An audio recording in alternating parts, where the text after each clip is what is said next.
consider what Rapha and Panem would look like. And to do this, we reviewed last night's study. We looked back at Daniel 11 verse 40, part A and part B, and we compared and contrasted them. Really, we just took those histories and treated them like a paragraph. And we saw that if we studied it in that way, we could see that the King of the South had to resurrect after 1991. And then we also saw that when the King of the North resurrected after their scattering in 1798, it would happen in two parts. So our conclusions from that was that there would be war with the King of the South in our history, but that it would also be typified by the history of World War I and World War II. Then we considered what they were actually fighting over in 1989 to 91. We considered the spheres of influence in World War II, the spheres of influence in this history. We went into Daniel chapter 11, the battles of Rapha and Panem, because we saw that when we compared and contrasted 1798 with 1989, it's telling the story of a deadly wound. And the story of a deadly wound is the story of Panem, because Panem is the deadly wound of the King of the South. So we can take 1989 and apply it to Panem. When we do that, we see that it begins to fall progressive until Sunday War, where we mark its death in as shown in 1991. So we have a deadly wound and a death, a progressive fall. We wondered what they're fighting over, because when we go to Daniel 11, what they're fighting over was still Syria. So Lucas was not trying to take Egypt, Ptolemy was not trying to take Babylon. What they were fighting over was this area of strategic importance known as Syria. When we come to 1989, 1991, what they're fighting over and what the King of the South was losing was those spheres of influence in Eastern Europe. So we come down into our history. Syria is still a subject. It's a proxy war that began in 2011. And we recognised its strategic importance to the United States and to Russia. We talked about these pipelines offered first by Qatar in 2009 and rejected by Syria, and then pipelines offered by Iran in 2011 and accepted by Syria.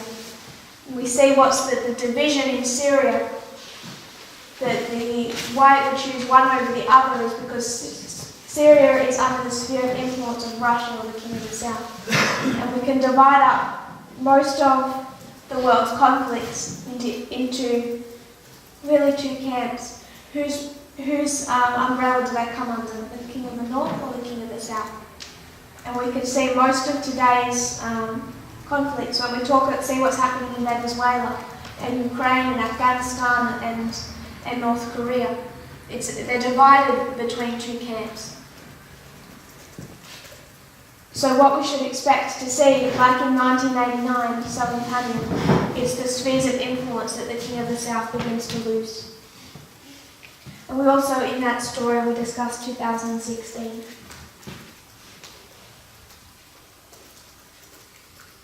So when we place our waymarks, there's one other important principle I want us to consider.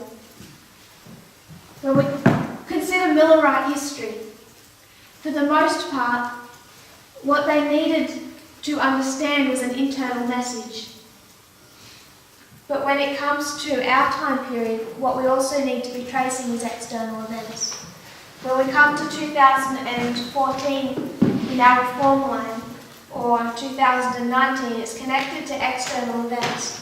When it comes to their July or their October 22, their history doesn't have that same connection to external events. So, if we were to trace just the year of 1844, July 21, or back in April. April 19, July 21, then we have August. I'll mark August 1, August 15, October 22. If we were to trace that history, None of these are connected to external events. When we come into our history, we can see 9/11, 2014, 2016, 2018, 2019. And we understand these waymarks not just based on the growth of an internal message, now it's the development of the external events. Can we all follow that? So when we look at July 21, there's no external event in the United States that links to that date, but in 2014 there is. Same with August 1. There was no external event, but in 2016 we have the presidential election. So in 2018 and 2019 they're connected to external events. And where we go wrong, where we start making mistakes in our message, is when we take an event, we look at 2019 and we see this is the Battle of Raphia. And we try and understand what that looks like without following the progression. If we were to go back to 1989 and see what 1989 to 91 looked like, it tells us what these battles look like.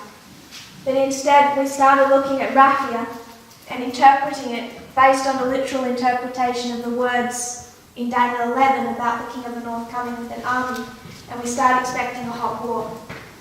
And I would suggest that is because of studying incorrectly, where we're not taking our waymarks and actually tracing the development of external events. Because the end is typified by the beginning. So if the end of our reform line, close of probation, is Raphia, second advent becomes Pania. It's typified by the beginning of our reform line, the time of the end. So if we want to understand what this looks like, we actually need to connect it to our past history. And not just to the past history of 1989 to 91, also connecting it to 9/11, 2014, all through this history. We can start to connect our waymarks. And if we follow its development, we come into a more accurate representation of what these waymarks are meant to look like. I'm open to this time period also having interaction, so feel free to raise your hand.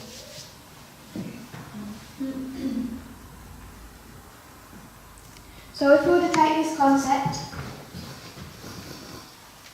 and trace its development, it's hard in a weekend to summarise. When we did the school in Brazil, it was nearly 3 months of classes and we didn't cover everything. I know it's a lot of information and we want to try and cover in a weekend. So what I'm hoping is that people have become as familiar as they've had time for with the history. Because what I don't really want to do is spend the time proving that 2016 is the Battle of Ipsus. I would rather us be able to spend time actually considering and discussing the implications of that. But if we need to, that's fine, we can go back and do that work as well. But I just want to consider the development, because as things were laid out originally, when we consider the development of our mode of warfare, it was done, I would suggest, correctly, but more information comes with time, and there's a couple of other points I want to lay over, because some of these points have been either misunderstood or misdirected. What are we saying happened in 1989 to 91? What are these 2 years? Give me 3 things. 4 years. So this is the fall of the King of the South, deadly wound and death. Another. Because just over these 2 years we can mark 3 things that they're going to tell us. What, purely external or internal? Both. So what is this for us? Increase of knowledge.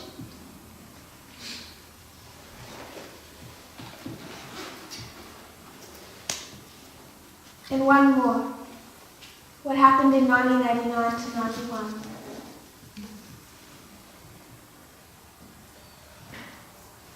The development of the World Wide Web.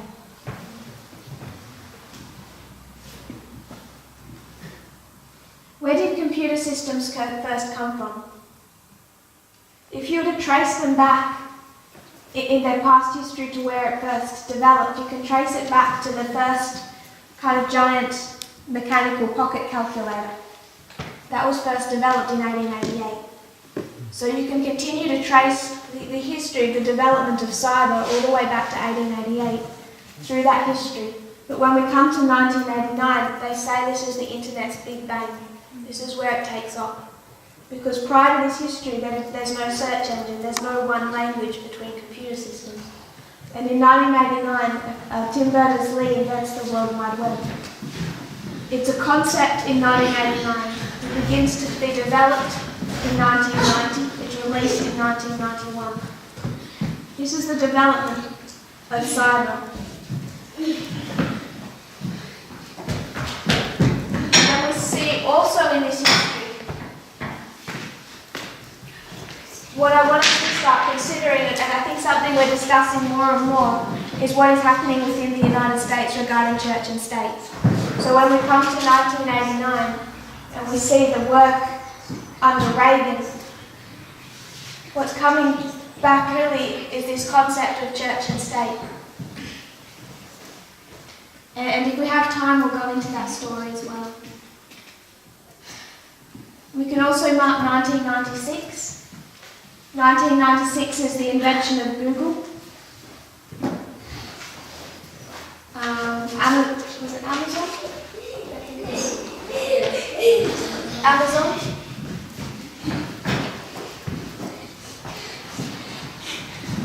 Yahoo News. Fox News. And crypto. Crypto is the predecessor to WikiLeaks. It is what inspired Julian Assange to create WikiLeaks.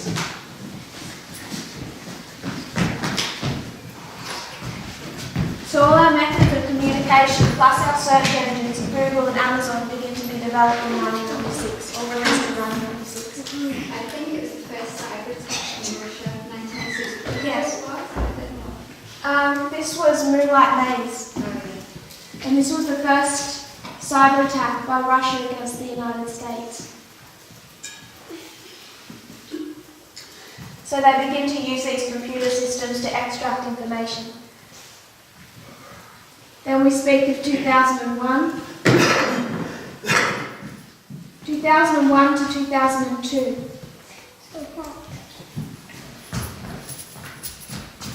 So these years are the development of the deep web. The deep web is the web that has no tracing. This is what is used by,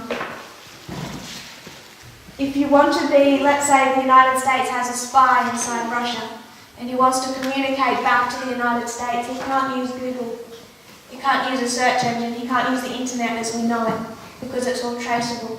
So if he's in his hotel room and he wants to send a message, he has to use the deep web. And the United States Navy developed this, released it in 2002. This was developed by the United States Navy to enable them to use the internet undercover, hidden. That's because the Patriot changed the laws with recording everything in 2001.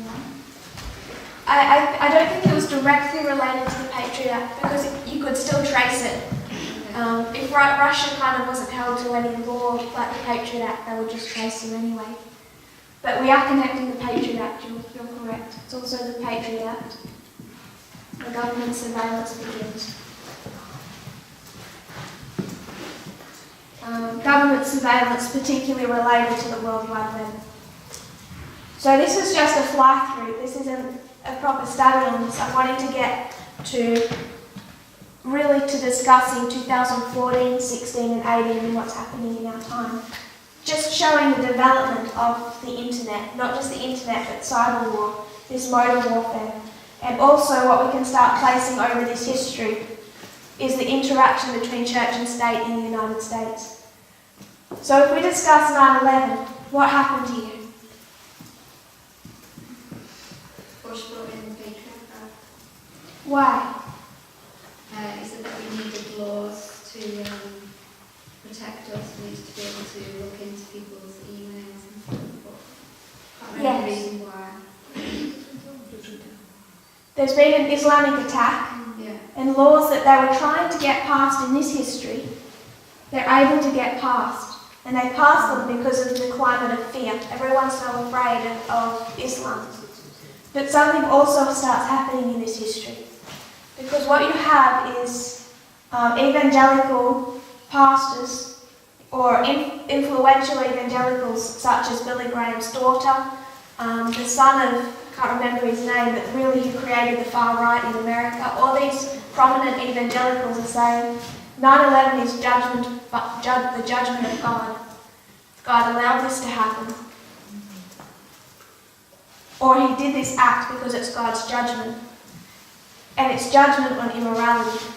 This is the same thing that happened during the American Civil War. They say that this was the judgment of God because of the immorality of the United States. We need to make sure that doesn't creep into our message, because this is what they're using to start pushing church and state in the United States. And if we have time, we will discuss what that begins to look like and how we prove that, how we can mark this beginning of church and state in 2001. But it's this drive that God is punishing their nation because they failed to recognise him as the nation. These concepts that school shootings are because God isn't allowed in their schools. You know, if we don't allow God into our schools to be taught and accepted, how can God go into our schools and protect the students? And A.T. Jones fought to keep God out of schools. So we have to be careful we don't start taking on evangelical thinking.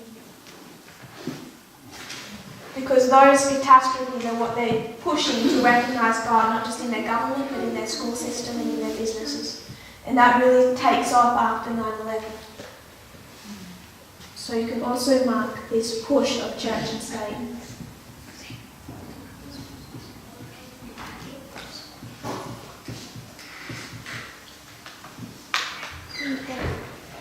And then we get down to 2014.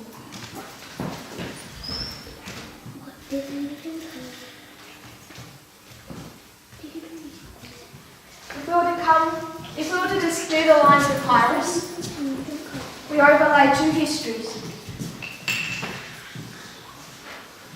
One is Pyrrhus in Macedonia, one is Pyrrhus in Italy.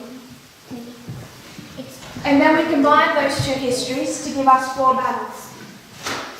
Just to simplify it. We see 4 battles, and what is the first one?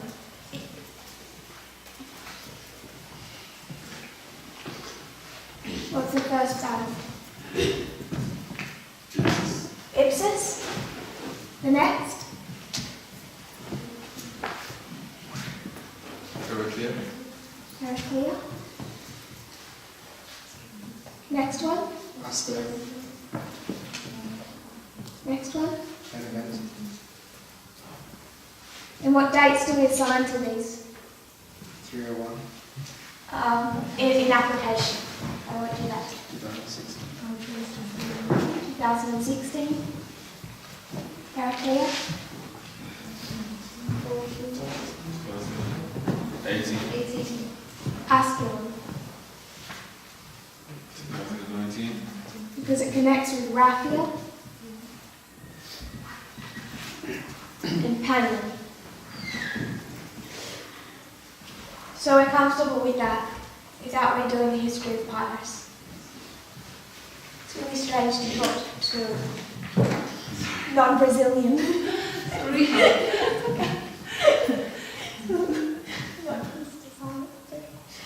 So what I really want us to be able to discuss is these two, Ipsus and Heraclea, and that's probably what we will cover today. But before we do that, I want us to take us through 2014. Because what is 2014? Sunday law. and also an alliance.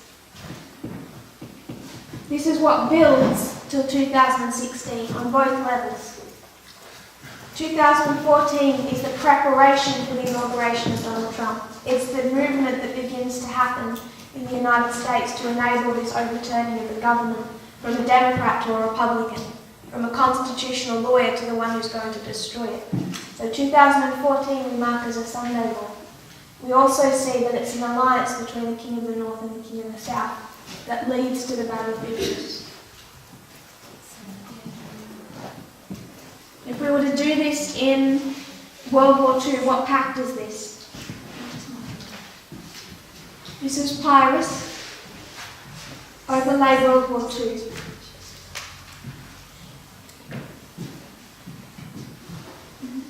This is Pyrrhus plus Demetrius.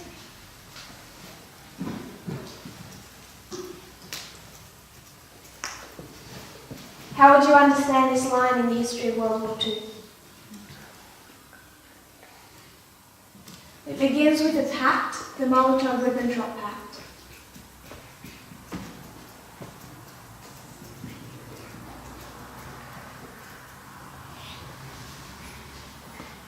And then what do we mark ipsis? Why did they go into an alliance? Sorry, what is that pact? This is the alliance between Hitler and Stalin. Between the King of the North and the King of the South. And they come together and form that pact. Yes. And why did they do that? What's the purpose? Germany. Germany? Used to be against Germany, wasn't it? Then This is- switch sides. This is Stalin and Hitler in an alliance. Was it fighting against Poland? Expand. Against the Allies. Plus. Against England, France, all of them. Okay. So prior to World War II, this is the war, these are the battles. There had to be an alliance first between the King of the North and the King of the South. That happened in the history of Pyrrhus, between Pyrrhus and Demetrius, and then in the history of World War II, it's the Molotov-Ribbentrop Pact. The purpose of the pact was for this first battle. So why does Hitler need an alliance with Stalin? Sorry? Supply benefit. And also he doesn't want to fight two wars. He can't take on two. Yes. Because Germany lost. East and the West. Yeah. One of the reasons it lost World War I is its situation in the centre of Europe where it has to face a war on two fronts. It doesn't just fight from one front, it has to fight east and west. It's surrounded by enemies. So he makes peace with Stalin, and I want to start listing them. This is the Molotov-Ribbentrop Pact.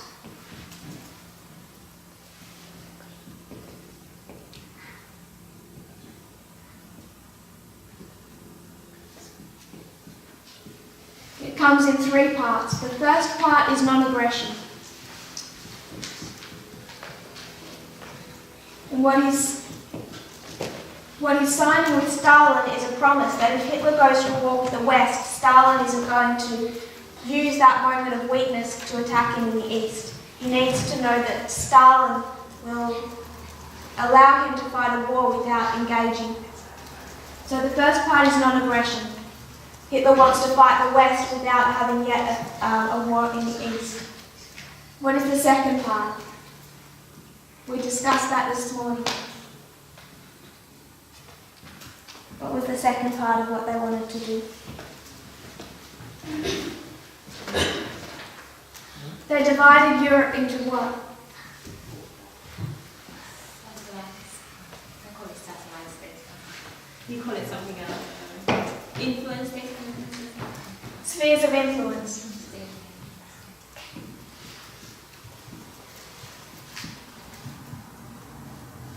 They divided Europe into spheres of influence.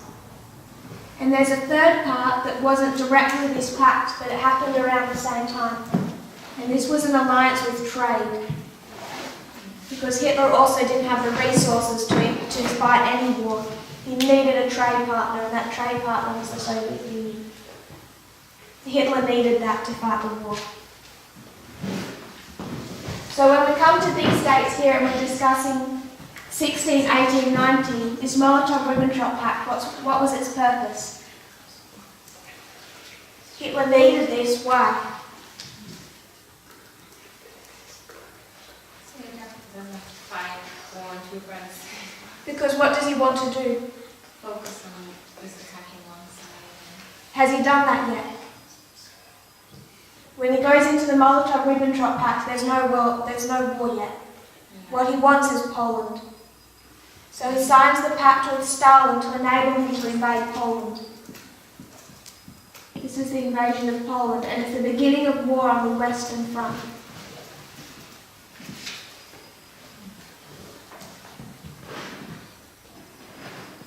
Is everyone okay with that? The purpose of the pact is for the invasion of Poland. And for the first invasion, for the beginning of World War II, Hitler and Stalin are in an alliance. Heraclea, the alliance breaks down for the period of 1 month. This is August of 1940. It breaks down because of these two parts, the spheres of influence and trade. So by August of 1940, they'd started arguing about the spheres of influence.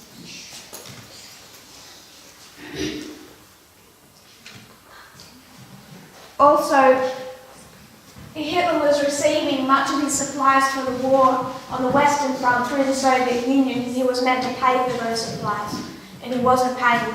So Hitler was behind on his payments, and they were also arguing about the division of Eastern Europe. These are the two that are at issue. In August of 1940, they get to the end of that month, they sign agreements, they redraw Eastern Europe, and they come to terms with this issue over trade, and their alliance is strengthened again at the end of August. It's stronger at the end than it was before, but for a month it breaks down. And then here, 1941, it's all out war. And this is war on the Eastern Front. So first of all you have war on the Western Front, then you have war on the Eastern Front. Leading to 1945. Or the end of that war. Is everyone else? Yes, so can you just clarify what the benefit to the King of the South was in this pact? Is that because Stalin wants to use Hitler to weaken everybody, then he can take over the world, I guess? And is it beneficial to him to trade with him? I see the benefit to Hitler in this alliance, but I'm thinking, what's the benefit to Stalin? What's his mindset? The benefit to Stalin is under the cover of Hitler, he gets to take a lot of Eastern Europe. So while there's this sphere of influence, because Hitler's fighting everyone else, he can sneak in and take a large chunk of Eastern Europe. But also, I think that the purpose behind it is what you said to begin with. He's weakening both his enemies. He's weakening all of the West, but he's also weakening Hitler himself. So while he's able to rebuild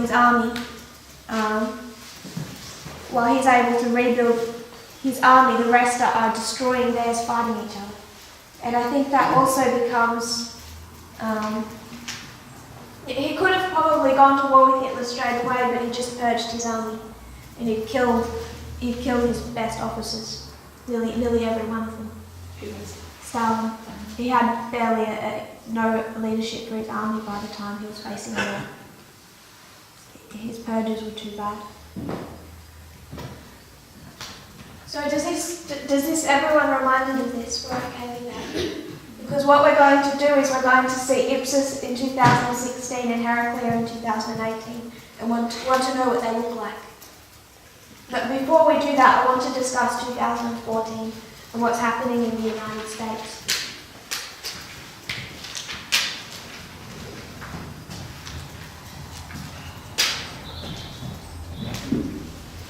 Everyone okay so far?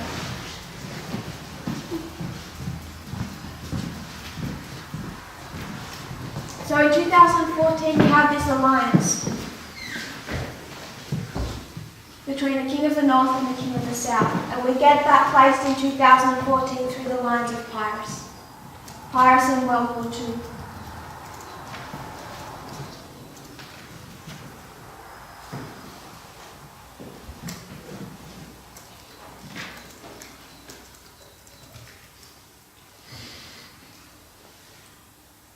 And then to understand 2014.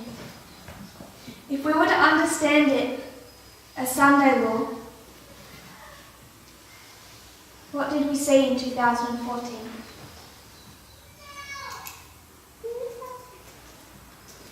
Externally. Yes. How do we understand the external of 2014? It's something to do with Cambridge Analytica and maybe, I'm guessing that Obama, he wouldn't bring in, I'm going to back off. You're on the right track. We're discussing Cambridge Analytica. We could also tie them back to 1989 and we connected that thread. So I'm kind of wanting to, that study's already been done. I'm not wanting to show how they developed in 1989, but just understanding we can place them back at the time of the end.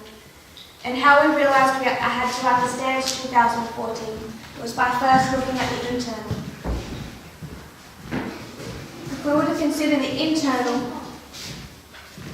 and line it up with the external, it gives us a greater understanding of what is happening in 2014. And we begin it in 2012. The internal in 2012, what happened? Prediction, internal? Yes. Yeah, prediction. So there's a prediction of time. There's a message. Where does it come from? Wales. Is the UK okay? 1 to 6. Tell me to go crooked by putting one because he says this. I get in trouble. United Kingdom okay? Okay. I won't get in trouble for that. So the message comes from the United Kingdom. Where does it go? It's the US. It enters the US. And how does the leadership take this message? It's rejected. So it cannot enter the movement through the leadership.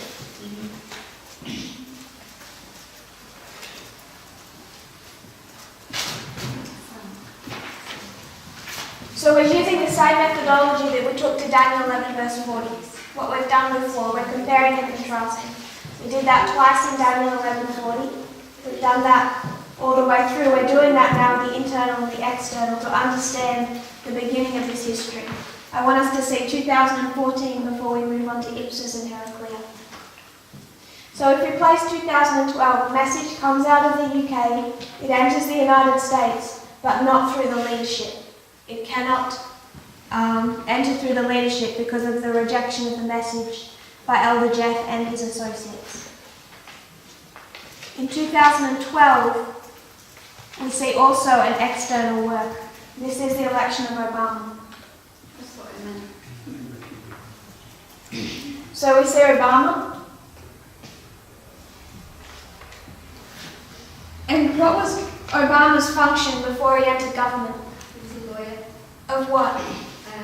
Laws. Particularly? The Constitution. Yeah. He's a constitutional lawyer. He knows the Constitution back to front. In 2012, he's running for re-election.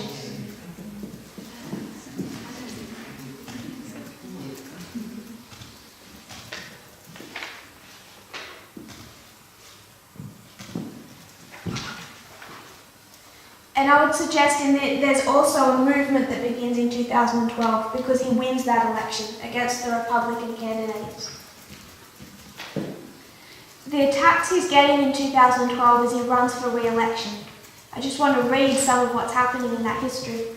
There's one fellow in the American government, Newt Gingrich. He warns the US is becoming a secular country, which he says would be a nightmare. Another fellow says there's a clash between man's law and God's law.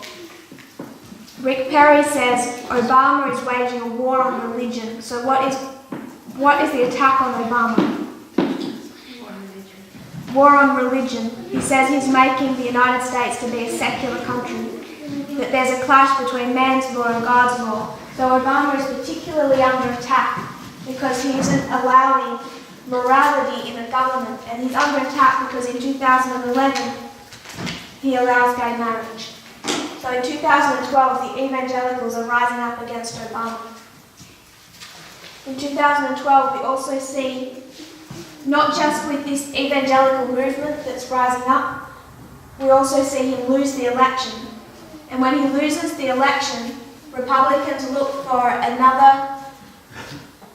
method or a tool or a weapon to enable them to overturn him at the following election. They begin that preparation as soon as they lose the 2012 election. And what they find is Cambridge Analytica, or its predecessor, SCL. SCL entered the United States market, and where from? Is it England? The UK. Cambridge. They say Cambridge, but they just chose that name because they liked the sound. They were never developed in Cambridge, but it made them sound more important. So in 2012, there's battles over religion because they are fighting Obama's secularization of society. In 2012, the Democratic Party didn't use the word God in their campaign, and this was something that was highlighted by the news media.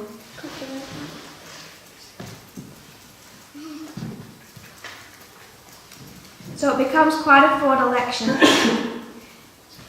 And this is really where the 2012 law allowing gay marriage, this is really where the evangelicals become, I would suggest, what's the beginning of a type of movement. In 2012, SCL, which was this campaign tool we were discussing, the use of information, finds the American marketplace receptive. So they enter the US market in 2012. And where they first go is to the Republicans, because the Republicans just lost the 2012 election. So if they think they have something to offer that's going to be taken up by the Republicans, it's not taken up by the government. It's not taken up by the leadership. So you have Obama, but not just Obama, also his associates, the Democrats.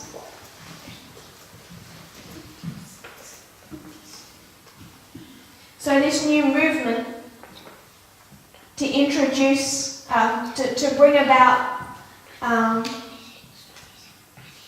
we could say church and state, but really what they're trying to bring about is the desecularization of society. To use Steve Bannon's words, the United States is part of the Judeo-Christian West.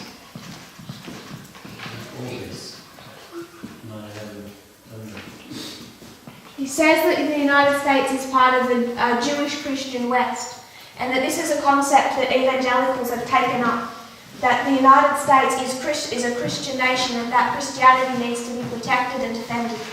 And they see that under Obama it's under attack, particularly in 2011 when he brings in gay marriage. So this is what they're pushing for, to protect the Judeo-Christian West from immigration, from Islam, and from immorality. And when something bad happens in their society, like 9/11, they say it's punishment of God because we haven't protected the Judeo-Christian West. We've become secular and immoral. That's their argument. So they see Obama win re-election.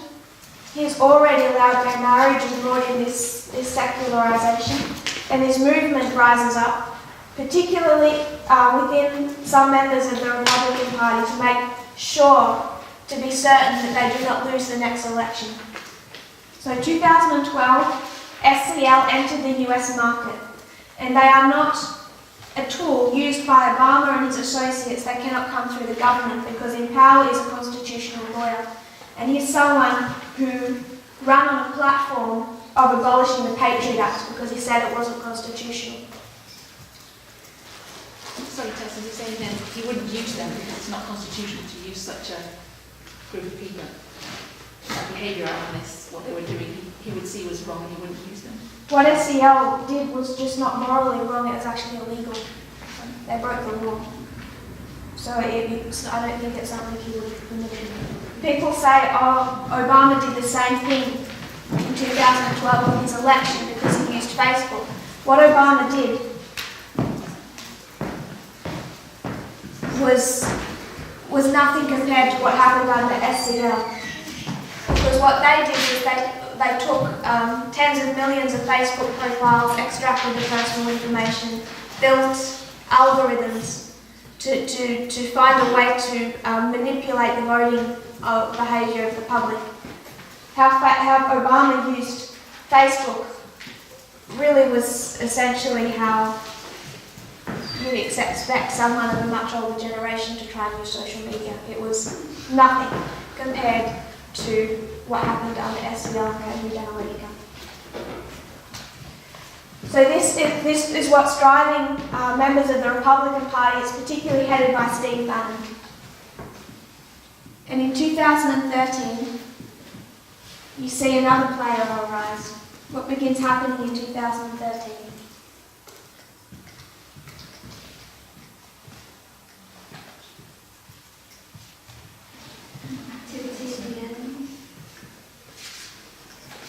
Activity of the enemies. 2013, we start seeing Path of the Just.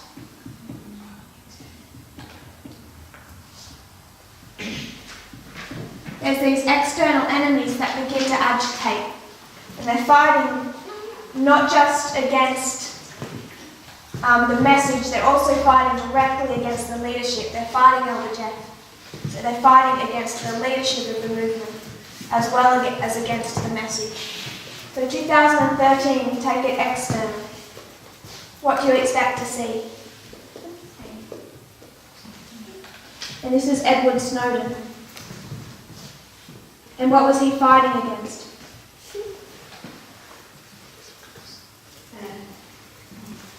Is he fighting against the act?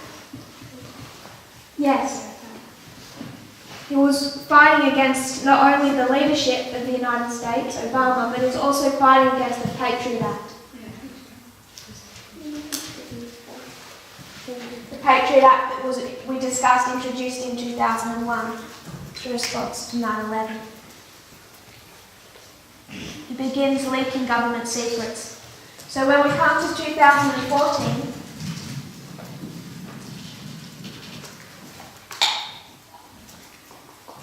we mark that internally as a Sunday law. And this is where our loud cry begins. And what light comes in 2014? What message was given? Yes. If we were to give it a name, particular for 2014, what did we begin to study and understand? Ezra 7:9. Ezra 7:9.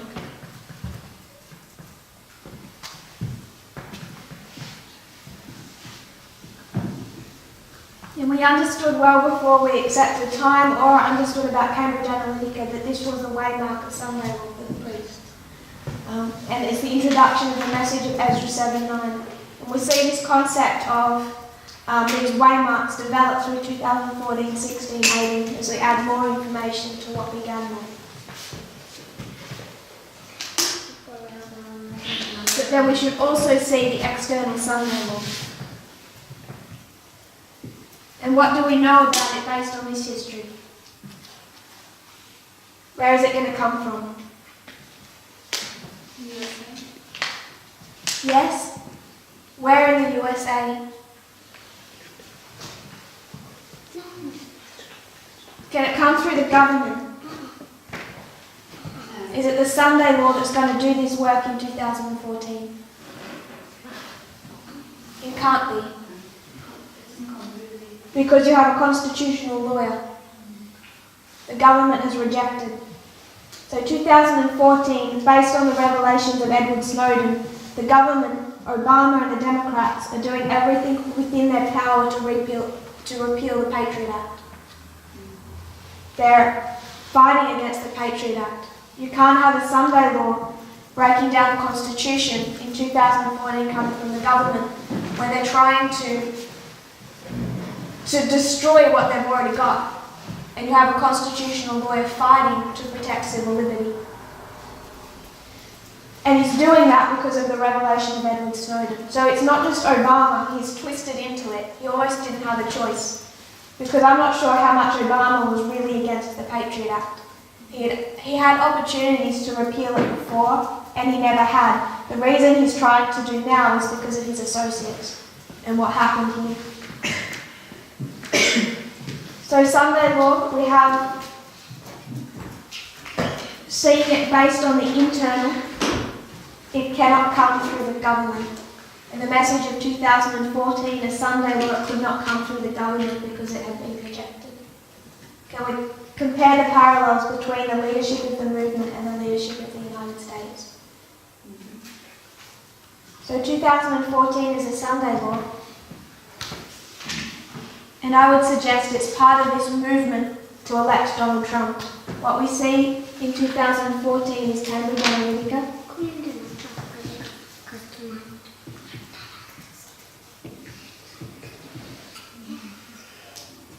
Is that supposed to be?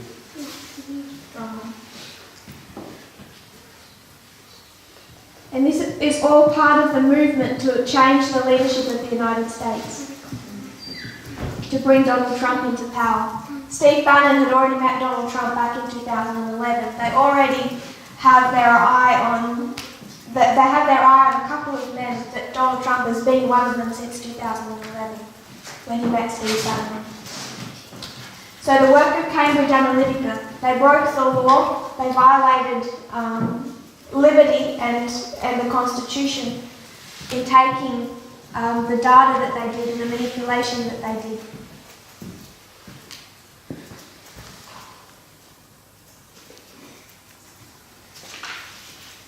But we understand that that had to be a faction outside of the government. This is the movement that's rising up to change the government of the United States. The movement that led to the election of Donald Trump.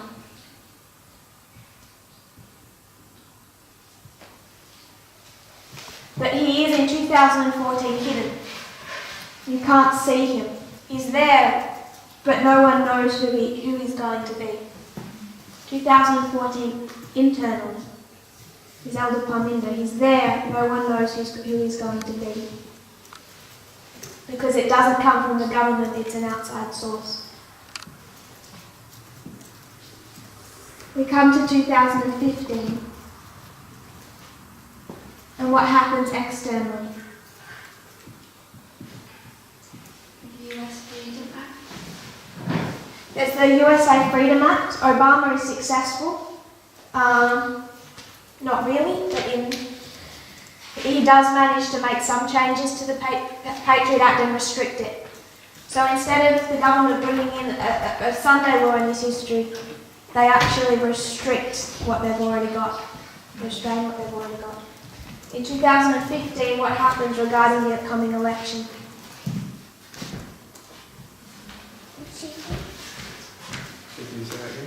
What happens regarding the coming election in 2015? Because we know there's an election in 2016. Does Obama fail here?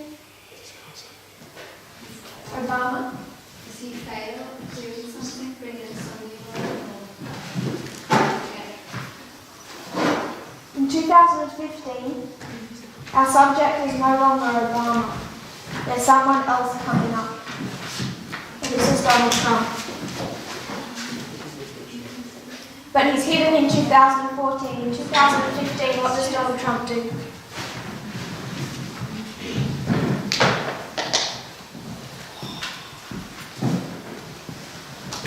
What does Donald Trump do in 2015? Does anyone know? He announces he's running for president. And he hits the campaign trail.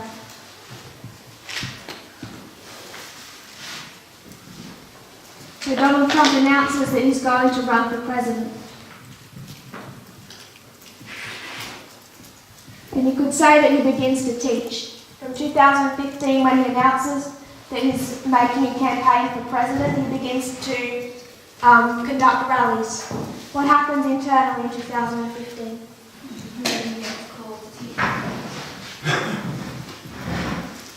It's a very different type of campaign trail.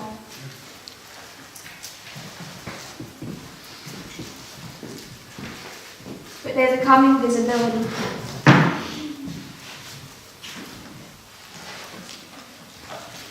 In 2016, what happens externally?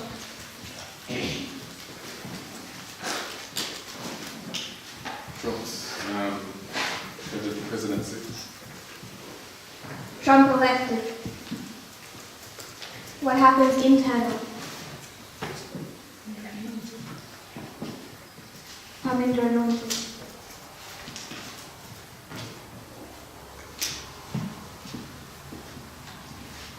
Can you see the development of a change, a switch? What happens in 2012 with Obama and his associates is that this message couldn't come through them, they rejected it. So there is the rising up of a new type of leader. This is the introduction of Elder Pominda, this is the introduction of Donald Trump. And I'm not saying both are negative, because the external, the rise of Donald Trump, when we see a change in leadership, when we come to our history, it's positive. When we come to Raffia and we see this movement, it's positive, but it's still illustrated by the external. And internally, we also see Pominda. He's hidden in this history, 2012 to 2014, but from 15 and 16, it's no longer hidden. And if you followed Elder Jeff's classes at the last School of the Prophets, he hasn't taught it, I don't believe, from this perspective. But he's taught it from other lines and other histories to show that there's always two. You have Miller, you have Snow, Elijah, Elisha, John the Baptist, Jesus. There's always the two in that history. And we see that transition just by, again, using our methodology of compare and contrast. If we go back to compare and contrast, treating the history like a parable, we can take the internal and the external and see at the same time we can observe the rise of Donald Trump, we can observe the rise of Elder Pominda. It's a change in leadership. When does Trump take on Cambridge Analytica? Is that 2015 or 2014? When he actually goes into employment in a sense? Because I had it marked down as 2015, I think. I think it's 2016. When it takes them on. But I think they've already advised his campaign back here. Because they've done all this under the leadership of Steve Bannon. And Steve Bannon has been involved. I'm just wondering what we parallel that to in the internal, or we don't. Sorry? I'm just wondering what we parallel that to in the internal. We don't make a parallel directly from taking on Cambridge Analytica. I think there's a message. So A methodology, I think, would be a better. This is just a methodology. I think we can see the introduction of the methodology, which is parable teaching. So with compare and contrast, we can see not just what 2014 is, but we can't isolate 2014 from its story. If we place it back in its story and see progression, it's the development of something, not just in isolation. The purpose of this waymarker of the work of Cambridge Analytica was to bring about an election or a change in leadership. And if you want to know why you're so small, where is a prophet least accepted? Who gets it the hardest? Their own country.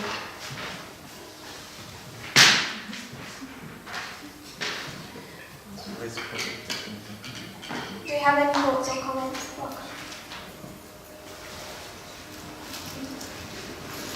Anything else to add?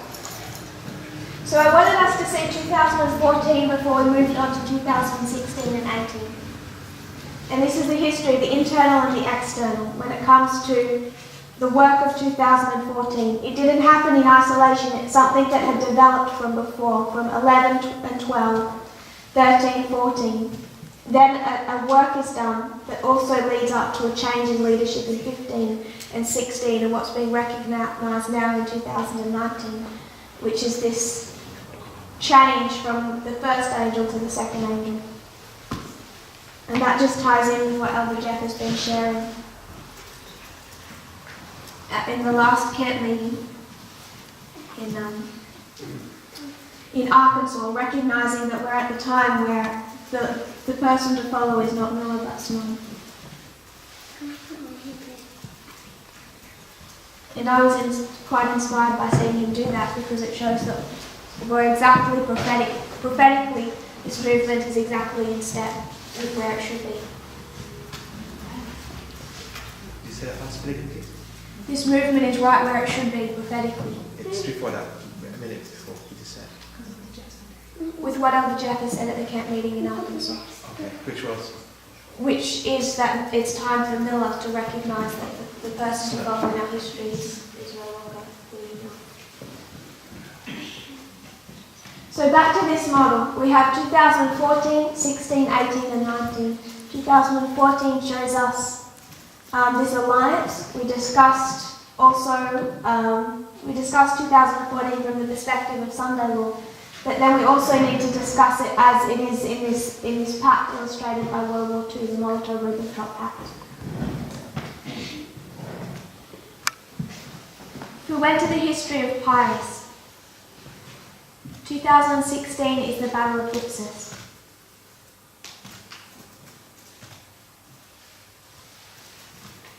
Prior to the Battle of Ipsus, Pyrrhus and Demetrius had gone into an alliance, and we saw that illustrated in 2014.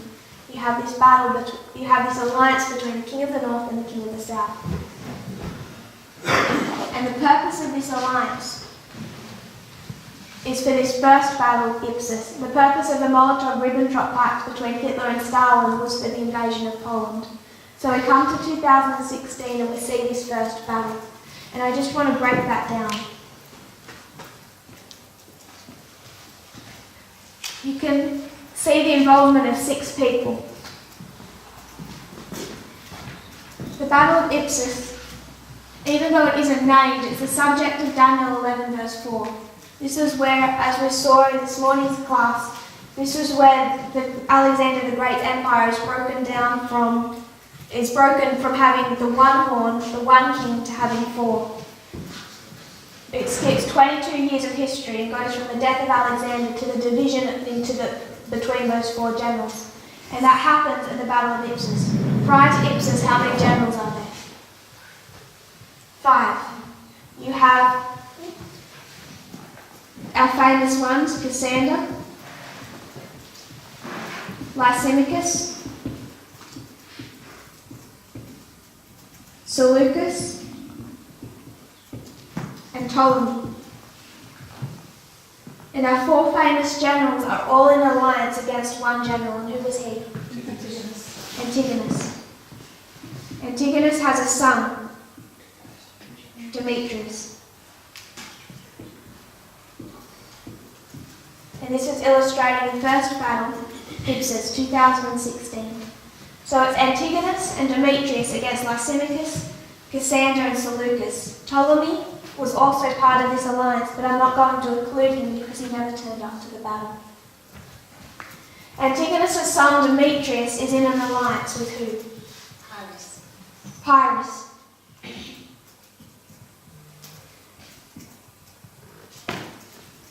Except for Pyrrhus, what type of war is this? What type of battle? With elephants. Yes? I would suggest it's a civil war. This is internal, it's a revolution. Inside Alexander's empire, these generals are fighting for control or power over that empire. This is internal, it's not external. Pyrrhus belongs to another nation, the nation of Epirus. The rest of these are fighting an internal civil war. Antigonus is the 5th general that we've named, the last one of those many that stood up before our 4 took over. And he was the most powerful of any that lived in this whole period. his number one goal from the beginning was to bring together Alexander's empire, to reunite it. And that was a different goal than what these had and what Ptolemy had. Because for these ones, Cassander, Lysimachus, Seleucus and Ptolemy, they were happy to carve out their portion and fight amongst each other, but they no longer wanted to continue Alexander's empire and his dynasty. Antigonus was known as the last of the dynasts, the last ones that wanted to maintain the empire. His name means two things. Like the ancestor.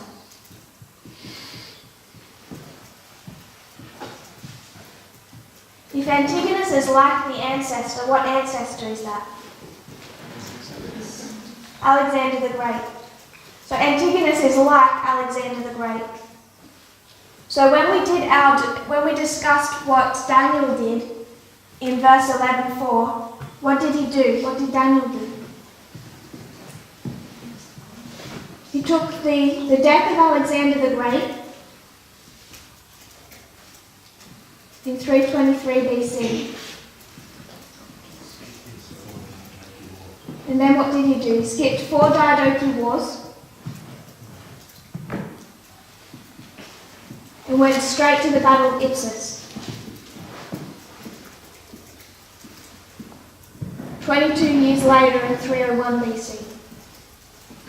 And why would he do that? I think another reason that Daniel would do that is because Antigonus was just another Alexander the Great.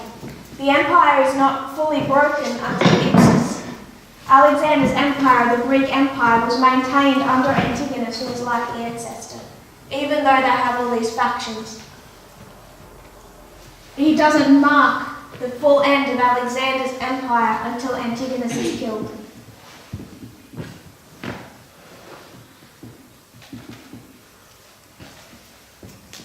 Antigonus also has another characteristic. And what is that? It's got one eye. He's known as Antigonus Monophthalmus, Antigonus the one-eyed, because how many eyes was he born with?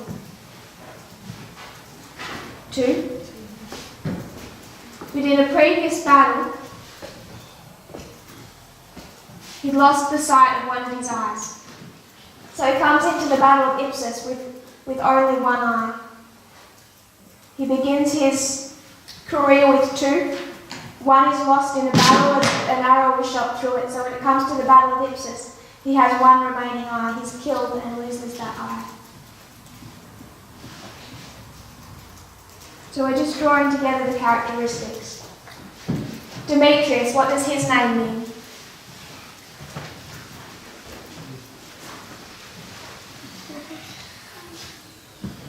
His name comes from the goddess of Demeter. She's the goddess of corn and harvest. Goddess of harvest time.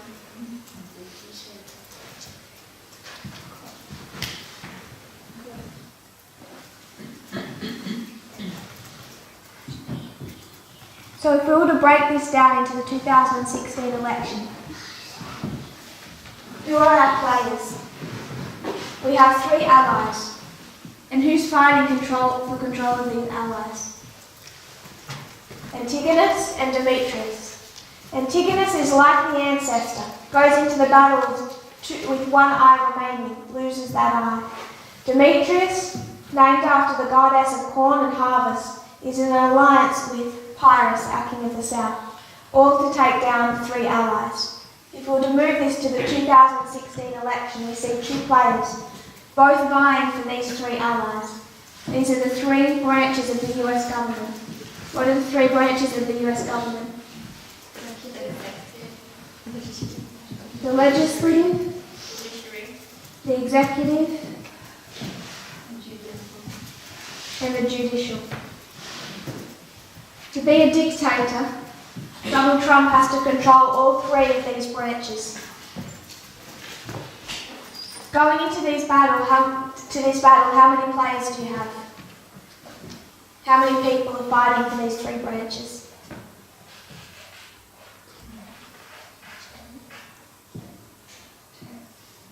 Who are those two? Trump and Clinton. Republican and Democratic. Trump and Clinton. Who's Clinton? Who's Trump? Clinton is the Democratic. Clinton is the Democratic. Trump is the Clinton and Trump. So who does Clinton stand with?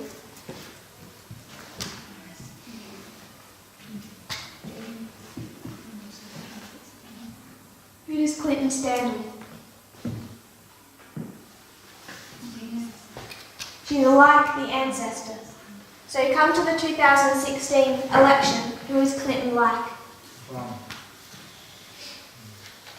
Who is Alexander the Great? What does he mark?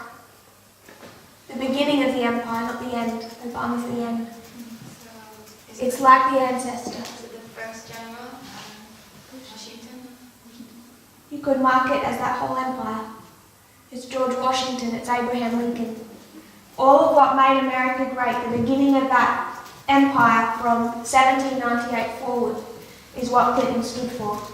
She goes into that battle though with one eye, because what is the condition of the United States in 2016? When that empire began, how many horns did it have? One. The beginning of the empire, it has two. One horn had already been broken. That happened in 1844. What about the second horn? Went into 2016 whole. What happened in 2016? You can make the argument the government is already overthrown, they already have a dictator, because their last hope they voted out in 2016. They were required to vote for Clinton. One is like the ancestor. It stands for what that empire was raised up to be. One stands as Donald Trump, the goddess of corn and harvest. This is what brings the United States to harvest, to judgment.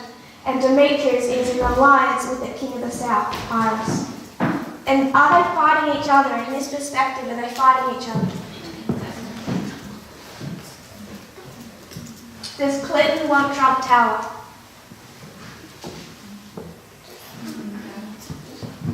Does Trump want Clinton's wealth? No. Are they fighting each other? From this perspective, they're not fighting each other. No, Clinton does not need Trump Tower. She doesn't want his golf courses. They're fighting for something separate to themselves, which is the three branches. And in this battle, you have Cassander, Lysimachus, and Seleucus, the three branches of the US government. So we can see why we can skip from the death of Alexander to the death of Antigonus. Because Alexander and Antigonus are the same person, Alpha and Omega, the beginning and the end of the United States as a republican power.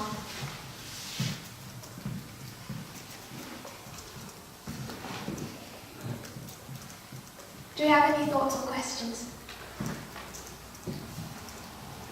So you were speaking about like the ancestors of Clinton, Yes. and you're bringing that all the way back to George Washington. Was he Republican or was he Democratic? We trip over the names of the parties because the Republican Party has chosen the name Republican.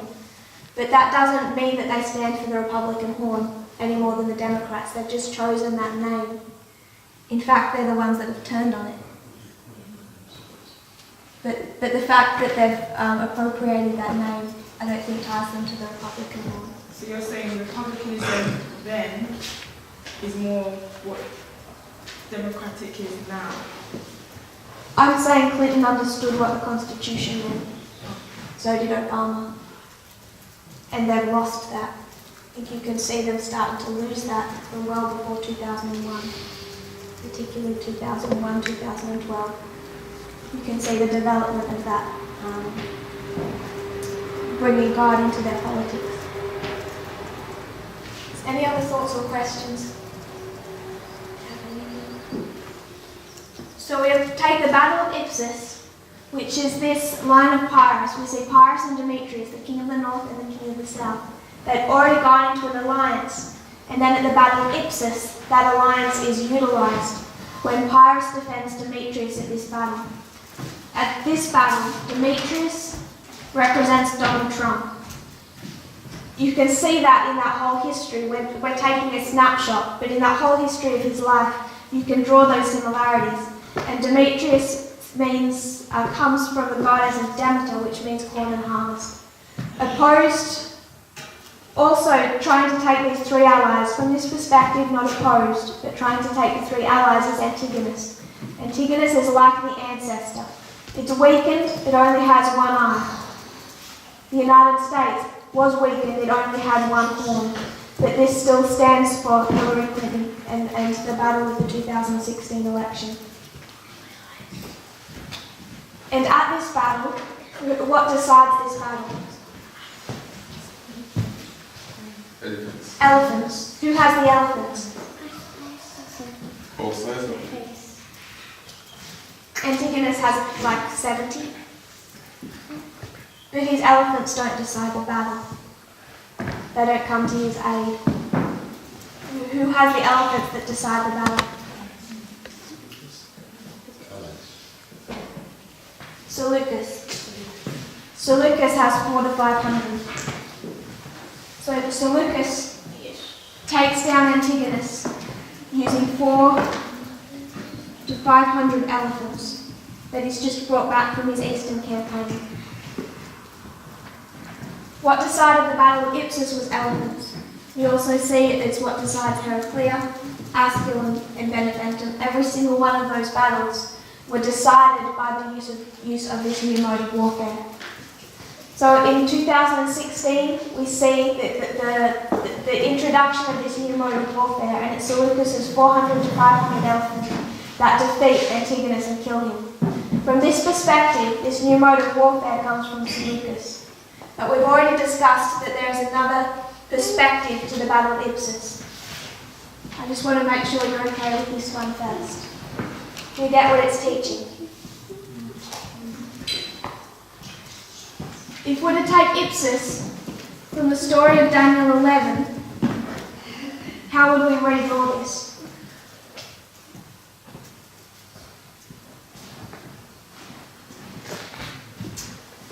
We have two sides.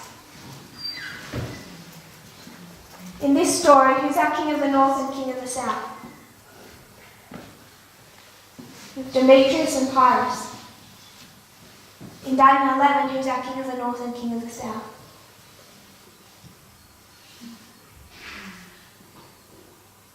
Which verse is it, sorry? Daniel 11:4. South is Egypt. And who's Egypt? Ptolemy. So now you have Ptolemy, and who is Ptolemy not there at this battle, but who is he supporting? Seleucus.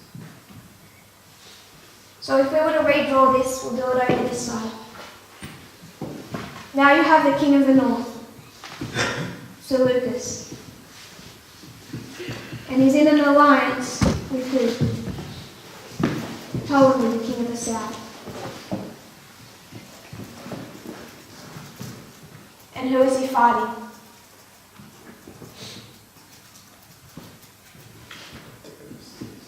Antigonus. Antigonus is the same person, the same symbology, like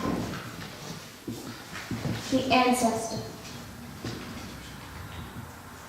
And from this perspective, who is Donald Trump? Seleucus. Now we have Trump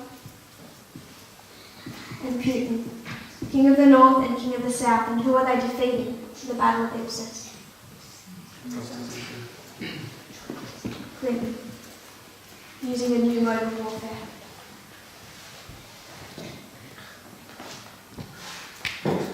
You can see it from one perspective, but if you combine the two perspectives, it gives us every detail.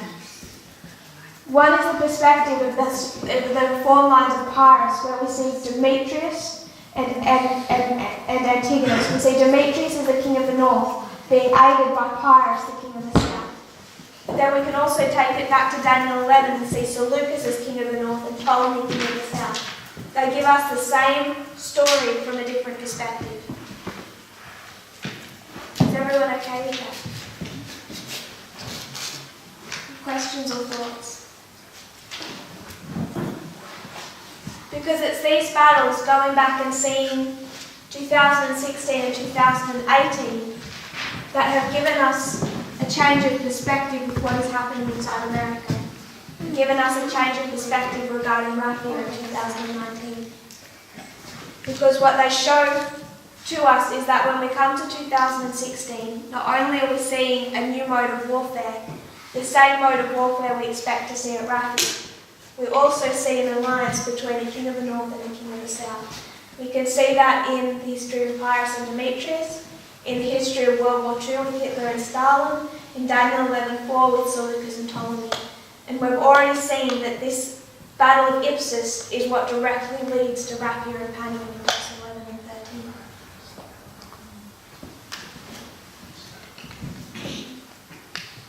So when we come back after lunch, what I want us to discuss, we'll revise Ipsus, and then if we can discuss Heraclea, where this relationship begins to break down. Do we have any last thoughts or questions? On the one on the left there, Seleucus, the legislative part of the government, are we saying that's always been, I guess, controlled by Trump now? Controlled by. How do we apply this 400-500 elephants there with Seleucus? Is he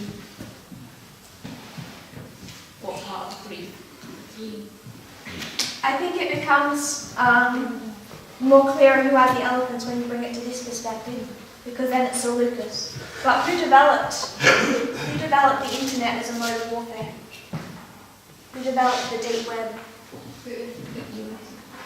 It was the three branches of the US government. What took them down was their own mode of warfare. It's what they created. So I find it fascinating how you can go into history, because what it's trying to illustrate is not simple.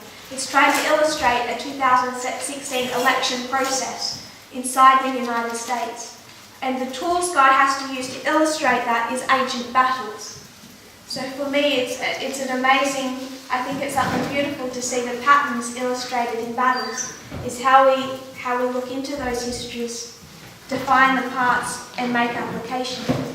But what it's trying to illustrate is not simple.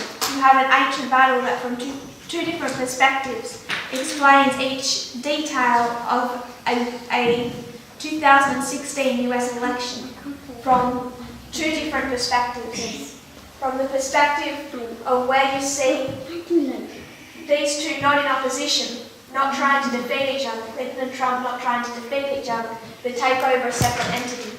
To this one where you see them face to face, antagonistic, at war against each other. And both teach you different things, but if you bring them together, you get the full picture.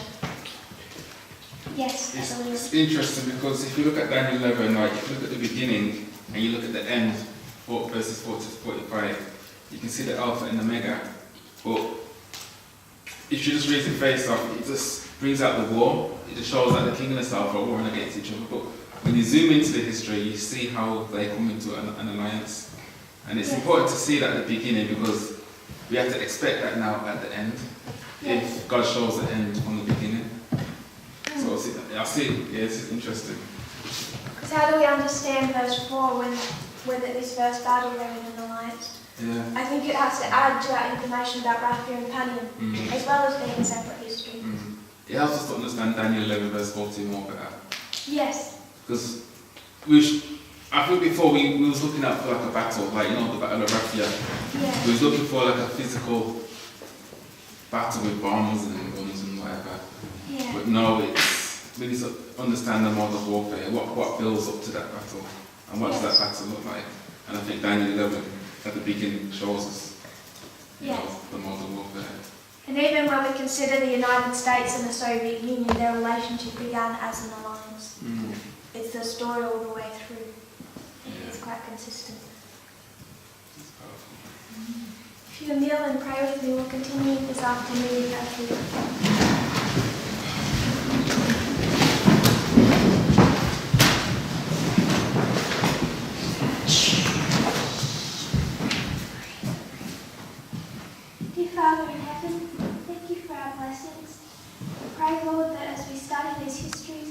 minds, He'll continue to give us more and more details of the history that we're living in, that we can make a right preparation in heart and mind.